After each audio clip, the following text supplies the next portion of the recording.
Do you want to run Minecraft, Rust, Valheim, and a few other game servers from one clean web dashboard without handing a hosting company $40 a month?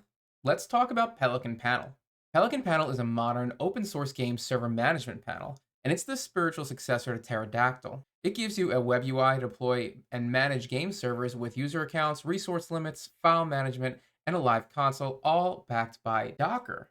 Pelican is actually two pieces. The panel is the web UI you log into, and Wings is the daemon that actually spins up game servers using Docker. They are two separate stacks and they have to talk to each other, and we're going to deploy both of them right here in Dockge on TrueNAS without a VM and without LXCs. This video is going to be a little different than other videos about Pelican because we're going to be running both halves of Pelican within Docker. That's not a common installation method. In fact, looking at the official docs, the panel does have a Docker page, but it's kind of buried and it's flagged as a work in progress. In terms of Wings, there is no Docker install page. The official Wings instructions have you download a binary onto the host and wrap it in a systemd service, which for TrueNAS is not really friendly. I'm your host, Evan. Let's deploy a game server. Before I can deploy Pelican, I'm going to create two datasets, one for Pelican and one for Wings. Let's jump over to datasets in my TrueNAS dashboard. And in my tank configs dataset, I'm going to start by creating the one for Wings by clicking Add Dataset in the top right. I'm going to call it Wings, and I'm going to leave the dataset preset as generic and hit Save. Scroll all the way down and find Wings. Here it is. And I'm going to go to Edit My Permissions now. And I'm going to change this the same way I change it all the time by changing my group to apps, giving my group all permissions, and removing others' permissions, and then clicking Apply Group. And then click Save. Now your permissions should look like this on the bottom right for your Wings. Now I'm going to create another dataset for Pelican. So I'm going to scroll up here until I get to my configs dataset. I'm going to click that and then click Add Dataset one more time. For a name, I'm going to call it Pelican. And I'm going to leave the dataset preset as generic and hit Save. In the center pane, I'm going to find Pelican and click it and then edit the permissions. Unfortunately, Pelican is a little bit touchy in Dockge. So what I'm going to do is I'm going to give other all permissions and I'm going to click Save. The reason I'm doing that is because the user it needs is www data. However, even after I gave it the www data user, it still was throwing permissions errors because it needs to run as user 82, which doesn't exist. You can get around giving other all permissions by creating a user for 82, but I'm just going to let other have permissions and I'm not going to share this anywhere or put it online or do anything with it that would expose it. Hit save. Your permissions for Pelican should now look like this on the bottom right. Now I'm going to launch both these containers from my Dockge UI. If you've never used Dockge before, I have a video in the video description below that'll teach you how to set up Dockge to make this deployment a lot easier. We're going to start by creating Pelican, and in the top left, I'm going to hit the plus compose button and give my stack a name. I'm going to call it Pelican. Remove all the placeholder data on the right. Let's jump over to the wiki. This is the wiki page for Pelican Panel, and I'm going to include a link to it in the video description below. Drop down to section 1 where it says deploy the panel, and I'm just going to copy all of this right here by clicking copy. Jump back to Dockge. In Dockge, I'm going to paste everything I just copied. I'm going to make a few changes because I'm not going to expose this on a reverse proxy. I'm going to play completely locally. By default, I set this up with a reverse proxy in mind, thinking you're going to have something like https pelican.example.com that you want to play through. But for the purposes of this demonstration, I'm going to remove the trusted proxies line and the behind proxy equals true because it's not going to be behind a reverse proxy. It's going to be local only. After I remove those two lines, I'm going to need to make some changes up here because it's going to be local only. I'm going to make this HTTP. And I'm just going to give it the IP address of my TrueNAS box. The last thing I have to do is give it the port. In this case, it's going to be port 88. My volume is named tank and is in the configs dataset. So if your pool is named something different than tank, go ahead and change that here in the volume mount and then click deploy. Once it reads healthy, click the 88 pill to be taken to the web UI. When I click the 88 pill, it's going to take me to the sign-in screen, but that's not where I want to go. I have not actually installed this yet, so if I try to use any username and password here, it's going to break. Go up to the URL bar and change the word login to installer. Once you're in the installer, this is what you should see. I'm going to go ahead and click next and not touch anything. For my environment, everything here looks good except the email and passwords. Let's go ahead and create a username here for my admin. I'm just going to use admin@admin.com for my email because it doesn't really matter.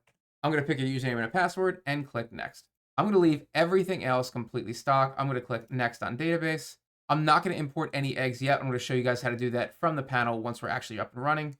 My cache is going to be file system, don't touch that. The queue is database, don't touch that. And the session is file system, don't touch anything, just click finish. After I click finish, I'll be brought to the actual dashboard for the administrator, and this is when I'm going to start creating things. Let's make a node first by clicking nodes on the left side and then clicking the plus for new node. The domain name, again, because I'm doing this locally and not using a pelican.example.com, I'm just going to put in the IP address of my TrueNAS server. Once I've done that, I need to change the port. In this case, it's going to be the port that I'm going to use for Wings. By default, in the wiki, I've set that port to 8099.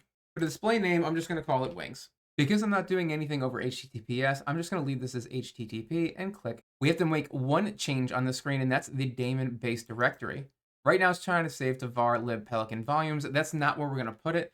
Let's remove that and jump back over to the wiki. Jumping down to section 2 of the wiki for deploying Wings, which is the part that we're on right now, we're going to look for the blue box here with the little I next to it, and it says the panel also exposes the daemon server file directory. That's the part we're on right now, and I'm going to copy this over to it.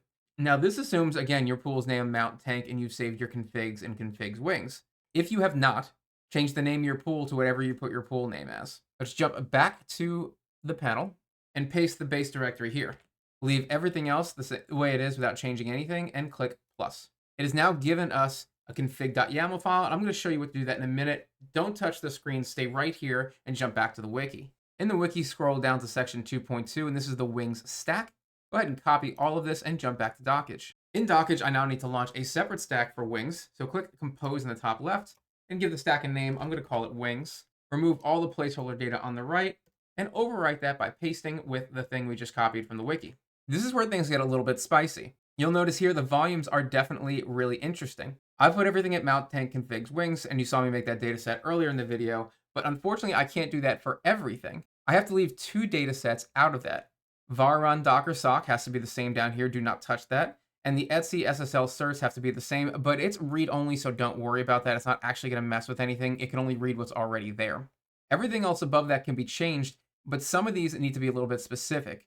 For example, these 3, this one here, this one, and this one, need to be 1-to-1, which means whatever's on the left side of the colon needs to match what's on the right side of the colon. All the other ones can be changed. Don't touch anything else in this, and go ahead and click deploy. After it's deployed, you'll see the configuration file is not found, and it's going to exit with code 0. Go ahead and click the down arrow and stop in inactive. That was what's supposed to happen. This is actually going to fail by design the first time we set it up, and the reason I launched it and let it fail is because it's going to create a whole bunch of subdirectories in the Wings config dataset that we already made on TrueNAS. What we have to do is take the config file that was given to us by the panel and put it into a specific place using the shell. Let's jump over to TrueNAS. Back on TrueNAS, I'm going to go into my system and then go to my shell. And then I'm going to type in sudo su to become root. Now that I am root, I need to go to a very specific directory. I'm going to cd to change directory into my mount, tank pool, configs folder, for Wings, for the etc folder. Hit enter. If I type ls-l, you'll notice there's nothing here, and there needs to be. It's looking for a config file which doesn't exist yet. So I'm going to type in nano, and then I'm going to type in config.yml and hit enter. And this is going to open up a blank text editor for me. Let's go back to panel now. In my panel, this is the etc pelican config YAML file I need. When I click this, it should copy it, and it says copied right there. And I'm going to go back to the editor in TrueNAS. I'm going to hold down Shift and Insert to paste. After I paste my file in here, I need to make one more change, and let's jump back to the wiki to see it. After I paste my config.yml, I need to edit the file so Wings writes everything to the wiki path instead of etc and var lib. I'm going to copy the top part of this, but I'm going to jump back over to TrueNAS. I'm going to use my up arrow to go where system is, and I'm going to remove a few lines here. So I'm going to hit Control K 4 times because I want to remove the system line, data, SFTP, and bind port. So I'm going to hit Control K 1, 2, 3, 4 times. Now I'm going to hold down Shift and Insert to paste what I just copied from the wiki. I'm going to hit Enter one more time to put allowed mounts on its own line. So now it looks like everything is aligned properly. I'm going to hit Control X and then Y and then Enter. After I exit out of that, I need to run just one more command before I fire it back up again. Let's jump over to the wiki. In the wiki, after I've pasted all of this into that, I need to go back up here and create this on the TrueNAS host. Let's just copy this whole block of text and go back to TrueNAS. And I'm going to use Shift Insert to paste and hit Enter. After I'm done with that, let's go back to Dockge. Back in Dockge, I'm going to try and start this again by hitting the Start button. And this should work this time. This is what I'm looking for down here in the little window in the middle. When I scroll back up to the top, I should see this little thing that says Pelican Wings. And when I scroll down, I don't see any errors at all. This is working exactly the way I need to. Let it sit right there and jump back over to the Pelican panel. Back in the panel, I now need to make an allocation. Scrolling down, we're at the little section that says allocations down here, and we just need to give it some ports to open up some game servers on. So I'm going to click the little globe with the plus in the left side that says create allocation. The IP address, I want to hit the drop down, and pick 0000. And then for ports, I want to give it a good range here, and I want to pick a range of ports that's not in use anywhere. So I'm going to pick port 50,000 all the way to 50,100. That is going to give me a 100 port allocation, way above anything else that's in use. So I'm going to submit that, and it's going to give me these 100 ports, and I'm just going to submit that. So now I have 100 ports available for my game server. Again, it's in the 50,000 range, so I don't think these will ever be in use. But you can pick any range of ports you need, and it doesn't have to be 100. It could be as low as 20. After I make these allocations, go ahead and click the Nodes tab on the left side, and your health should have gone to a green heart. When you first launch this node, your heart is going to be red. It's going to take a couple seconds, maybe a few minutes, before it recognizes the node is healthy, and that's okay. Let's go ahead and import some eggs so we can make a game server.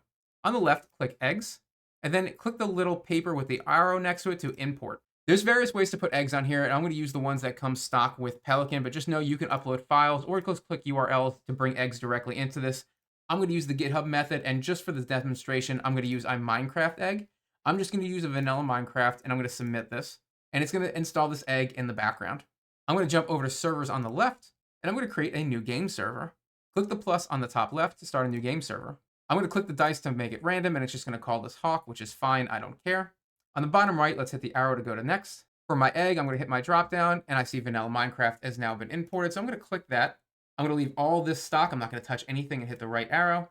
I am going to put some limits on here because this is a virtual machine, and if I don't put some limits, it may outrun the virtual memory I've given it. You probably have a ton of hardware, so you're not going to have to put limits on there, but for me in this video, I'm going to limit the memory to about 4 gigs, and I'm going to limit the disk space to about 5,000 megabytes, and I am going to want to use the OOM killer just in case this isn't enough.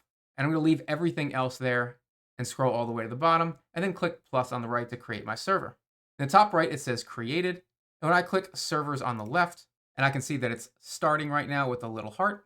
Once it's done, it's going to say offline, but that's perfectly okay. Go ahead and click that line, and then in the top right, click the play start button. Now you might get a pop-up here for the EULA that wants you to accept, and a whole bunch of errors down the right side until you do, like this. So it's going to keep erroring until I click the I accept button, so just click I accept the EULA, and all this will go away. The server is going to restart, and then everything should be up and running very shortly. On the bottom, you can make sure about that because you can see the CPU, the memory, the network all starting to fire up. In the console above, it doesn't look like I see any errors here, and I don't expect to. Let's jump back out to Pelican. So click Pelican in the very top left here, and we can see it's loading, and there we go. We are green and online. My Minecraft server is up and running.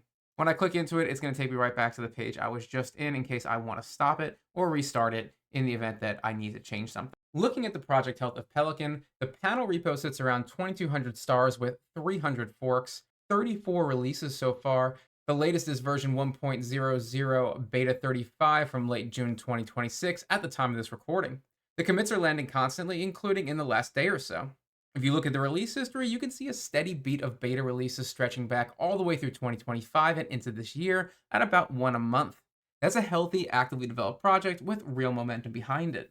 Take another look at that version number, which is beta 35. This is still officially in beta, and the Docker install method I just showed you is the planned future path and is marked as a work in progress. Make sure you realize that this is going to be changing a lot in the future as they continue to go into their release candidate from the beta that they're in right now. Did you know I'm available for hire? If you would like a free quote, follow the Hire Me link in the video description below to book time with me one-on-one. Let's talk about Pterodactyl, which I did a full video on a few weeks ago. I'll put the link to that in the video description in case you want to watch that one. Pterodactyl is the incumbent here with 9,000 stars, years of production use, an enormous library of community eggs, and a mountain of tutorials and forum posts for people who experience things that break. Pelican came out of the Pterodactyl world, which is why they feel so similar. The panel and daemon, eggs, allocations are all basically the same shape. What Pelican gives you is a genuinely modern rebuild. The admin UI is faster and cleaner, and the install is a guided wizard instead of a wall of commands. It's also friendlier to Docker. You don't have to run it in an LXC. Rumor had it that Pterodactyl was basically abandoned, but there has been some releases. Version 1.14 landed in June of 2026, so it's not a dead project versus a live one. It's a mature project versus a modernized one. I kind of like running Pelican a little bit more than Pterodactyl because I like keeping things in Docker. However, if you need an obscure egg that only exists in the Pterodactyl ecosystem, or the word beta in your version string makes you a little uncomfortable, You can just stay on Pterodactyl for now, and that's a completely defensible call. It's your home lab, of course. Pelican Panel is definitely the best game server management panel I've deployed in a home lab. The downsides are real though. It is beta software, and this install was kind of tough. Wings is definitely fussy about the volume out paths, and it took me a long time to get this right. I like the fact that it's all Docker, but that path is not the officially recommended one by Pelican at this point. The big issue is if you post in their Discord with a weird Wings problem, they're going to ask you if you followed the standard install, and obviously because you couldn't, help on this is going to be limited. Are you guys running game servers on your TrueNAS box? Which game servers do you run, and what game server management system do you use? Let me know in the comment below. If you found this helpful, hit the like button. Make sure you subscribe so you don't miss the next video we release. If you want to see content YouTube won't let me show you, head over to Patreon. There's a link in the video description below. If you want to see the other side of this comparison, go watch my Pterodactyl video. I'll put a link to it in the video description below. Thanks for watching, everybody, and as always, stay curious.